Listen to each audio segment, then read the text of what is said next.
बुशरा बीबी और नजमुल साकिब की मुबैना ऑडियो से मुतालिक हाई कोर्ट के फैसले के खिलाफ अपील पर सुप्रीम कोर्ट में समाअत हुई है। अदालत ने वफाकी हुकूमत की अपील समाअत के लिए मंजूर करते हुए फरीकैन को नोटिस जारी कर दिए हैं। अदालत ने इस्लामाबाद हाई कोर्ट के 25 जून के अदालती हुक्मनामे को मुअत्तल कर दिया है।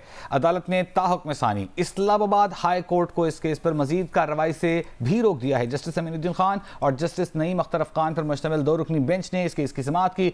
हुक्मनामे में कहा गया है कि एडिशनल अटॉर्नी जनरल ने बताया कि इस्लामाबाद हाई कोर्ट की अदालती कार्रवाई हतमी नहीं हुई। एडिशनल अटॉर्नी जनरल ने यह भी बताया कि हाई कोर्ट ने आर्टिकल 199 के इख्तियार समाअत से तजावुज किया है। एडिशनल अटॉर्नी जनरल ने कहा कि सुप्रीम कोर्ट के 2 अदालती फैसलों में ये उसूल तयशुदा है कि हाई कोर्ट अज खुद नोटिस नहीं ले सकती। अदालत को बताया गया 31 मई की हाई कोर्ट की समाअत में जो 5 सवालात तय किए गए वो दरख्वास्त गुजारों का केस ही नहीं था।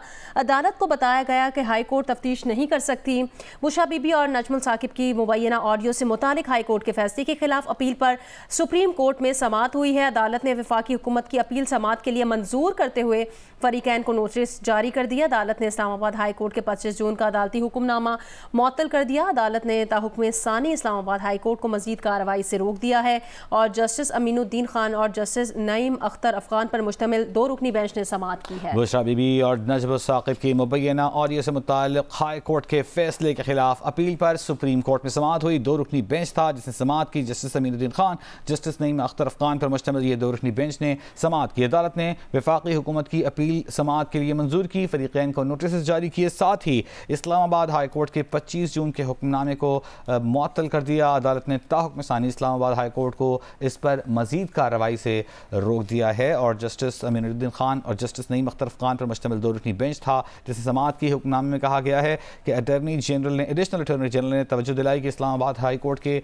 अदालती कार्रवाई हतमी नहीं हुई। इसी पर बात करने के लिए कानूनी माहिर हाफिज एहसान अहमद एडवोकेट हमारे साथ लाइन पर मौजूद है। बहुत शुक्रिया हाफिज एहसान साहब, आपने जियो न्यूज़ को अपना वक्त दिया। कहिएगा, बुशरा बीबी और नजमुल साकिब की मुबैना ऑडियो से मुतालिक हाई कोर्ट के फैसले के खिलाफ अपील पर सुप्रीम कोर्ट में समाअत हुई है और अदालत ने इस्लामाबाद हाई कोर्ट के 25 जून का अदालती हुक्मनामा मुअत्तल कर दिया है। आप क्या कहेंगे इस पर?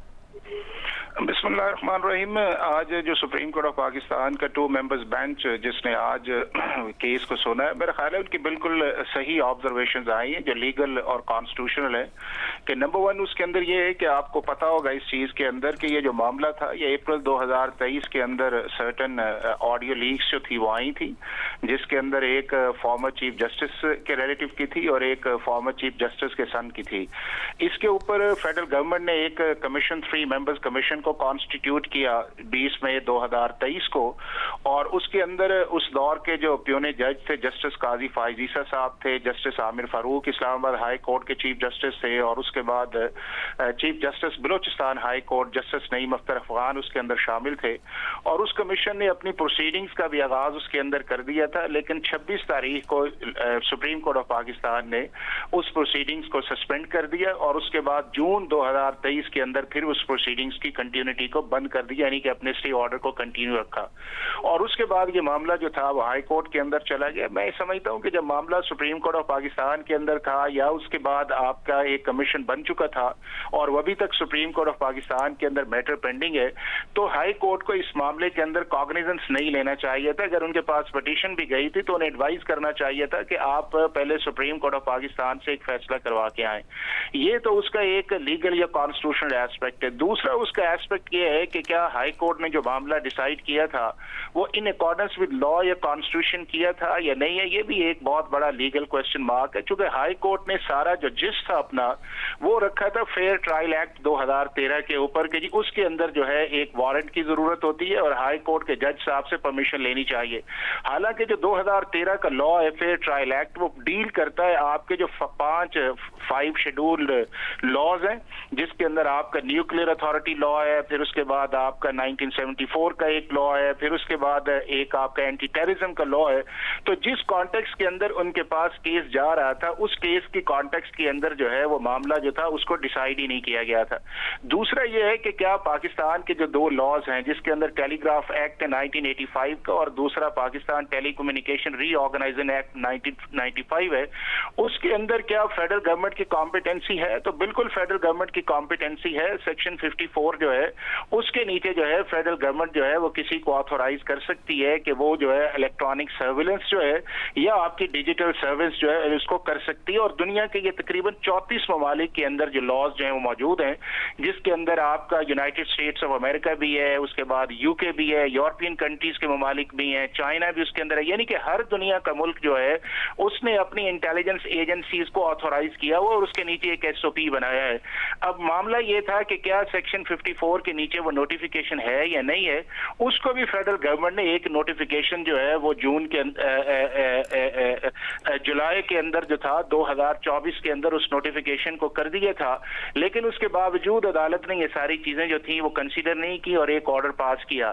तो मेरा ये ख्याल है कि एक अच्छा केस था फेडरल गवर्नमेंट का और वो अच्छा उसको उन्होंने आर्ग्यू किया है सुप्रीम कोर्ट ऑफ पाकिस्तान के अंदर, जहां के ऊपर कॉग्निजेंस का भी मामला है, जहां पे हाई कोर्ट की जुरिस्डिक्शन का भी मामला है और जहां के ऊपर मिस एप्लीकेशन ऑफ लॉ का भी मामला है। तो नंबर 1 ये है कि जब मामला सुप्रीम कोर्ट ऑफ पाकिस्तान के अंदर पेंडिंग हो तो आर्टिकल 199 के नीचे हाई कोर्ट की जुरिस्डिक्शन बनती नहीं है, हाई कोर्ट को उसके अंदर एक जुडिशियल रिस्ट्रेन करना चाहिए। दूसरा उस चीज के अंदर है कि जो मामला डिसाइड किया गया था वो किया गया था right of fair trial act 2013 के नीचे, और वो मामला जो था वो ऑलरेडी मामला पाकिस्तान टेलीकम्युनिकेशन रीऑर्गेनाइजेशन एक्ट के नीचे था, जिसके अंदर सेक्शन 54 के नीचे फेडरल गवर्नमेंट की कॉम्पिटेंसी है।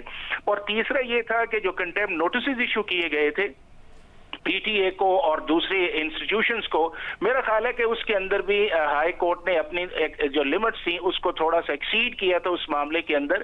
कि पहले तो ये था कि ये मामला किसी नतीजे पे पहुंचता कि किस लॉ या कॉन्स्टिट्यूशन के नीचे वो ऑर्डर किया जा रहा है, और जिस लॉ या कॉन्स्टिट्यूशन के ऑर्डर के नीचे किया जा रहा था वो लॉ या जुरिस्डिक्शन जो थी वो फेडरल गवर्नमेंट के पास अवेलेबल थी, सिर्फ नोटिफिकेशन की हद तक इशू था जिसको फेडरल गवर्नमेंट ने बाद के अंदर रेक्टिफाई करके उसको कर लिया। तो मैं ये समझता हूं कि जो प्रोसीडिंग आज स्टॉप की गई इसका मतलब ये हुआ कि जो सारी नीचे चल रही थी वो रुक गई हैं, जो कंटेम्प्ट प्रोसीडिंग्स थी वो भी उसके अंदर रुक गई हैं। और उसके बाद मुनासिब अब ये है सुप्रीम कोर्ट ऑफ पाकिस्तान के लिए कि जो ऑलरेडी एक केस लगा हुआ था जिसके अंदर एक कमीशन बना था, Pakistan commission of inquiry act 2017 के नीचे ऑडियो लीक्स के ऊपर, सुप्रीम कोर्ट को चाहिए कि उसका इमीडिएट फैसला करे कि क्या सुप्रीम कोर्ट ऑफ पाकिस्तान ने ये चीजें जो है वो कमीशन ऑफ इंक्वायरी एक्ट के नीचे करनी है या हाई कोर्ट की कॉन्स्टिट्यूशनल जुरिस्डिक्शन को अलाउ करना है या सुप्रीम कोर्ट ऑफ पाकिस्तान का मैंडेट है। क्योंकि सुप्रीम कोर्ट ऑफ पाकिस्तान जो है जब कोई भी कॉग्निजेंस ले ले तो जो फैक्चुअल कंट्रोवर्सीज हैं हाई कोर्ट की वैसे भी आर्टिकल 199 के नीचे जुरिस्डिक्शन नहीं है, तो इंपॉर्टेंट अब इसके अंदर यह है कि हाई कोर्ट को जो है वो एब्सटेन कर जाएगी, लेकिन मामला सुप्रीम कोर्ट ऑफ पाकिस्तान को चाहिए कि आज के ऑर्डर के बाद जो है जो प्रैक्टिस एंड प्रोसीजर एक्ट के नीचे कमेटी बनी है वो इस चीज का फैसला करे कि वो जो केस था जो कमीशन ऑफ इंक्वायरी एक्ट को चैलेंज किया गया था सुप्रीम कोर्ट ऑफ पाकिस्तान के सामने आर्टिकल 184(3) के नीचे, उसके फेट को डिसाइड करे। अगर उसका फेट डिसाइड ये कर दिया जाता है कि वो प्रोसीडिंग जो है वो कंटिन्यू रहेंगी कमीशन ऑफ इंक्वायरी एक्ट के नीचे, तो ये सारी की सारी जो प्रोसीडिंग इस्लामाबाद हाई कोर्ट ने की है under article 199 of the constitution, ये सारी की सारी विशिएट हो जाएंगी, इनफ्रक्चस हो जाएंगी। और मैं ये समझता हूं कि इस तरह के सारे जो काम है जहां के ऊपर आपकी फैक्चुअल कॉन्ट्रोवर्सीज है या आपने कुछ सर्टेन फैक्ट्स को डिग आउट करना है, उसके लिए इंपॉर्टेंट फोरम आपका कमीशन ही है, वो हाई कोर्ट भी नहीं हो सकती और वो सुप्रीम कोर्ट भी नहीं हो सकती। और बहुत शुक्रिया हाफिज एहसान एडवोकेट साहब आपका।